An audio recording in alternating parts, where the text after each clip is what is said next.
L'origine della materia prima è importantissima, sono tutti suini nati, allevati e macellati in Italia, con un'alimentazione controllata e un minimo di età che ne garantisce un accrescimento naturale.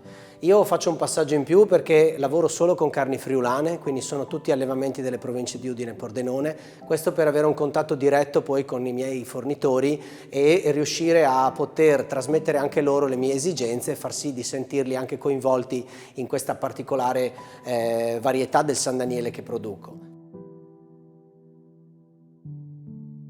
Lavoriamo in media ogni giorno 55 quintali di latte, lavoriamo a latte crudo, cioè senza alcuna pastorizzazione, e produciamo in media 70 forme al giorno.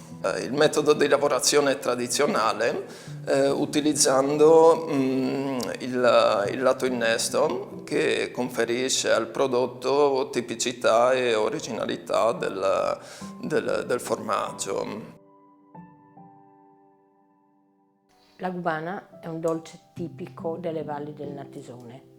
Veniva preparato in ogni famiglia e si faceva per le feste più importanti, quindi Natale, Pasqua, la sagra del paese, il patrono del paese, battesimi, cresime, e per cui veniva curato molto e si metteva dentro la frutta che veniva coltivata a casa.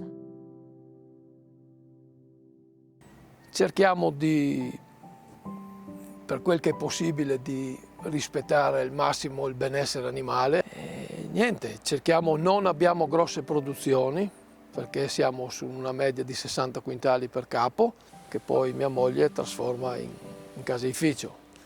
Quello che mi piace dire, devo essere sincero, che copiando i nostri amici del vino, che sono qua a un tiro di schioppo, ti dicono che dietro un bicchiere di vino c'è una bella storia, perché comincia dal terreno, dal vitigno, anche dietro una forma di formaggio c'è una bella storia, perché comincia dalla campagna, arriva in stalla e dalla stalla arriva in caseificio, prima di arrivare sulla bocca dei consumatori.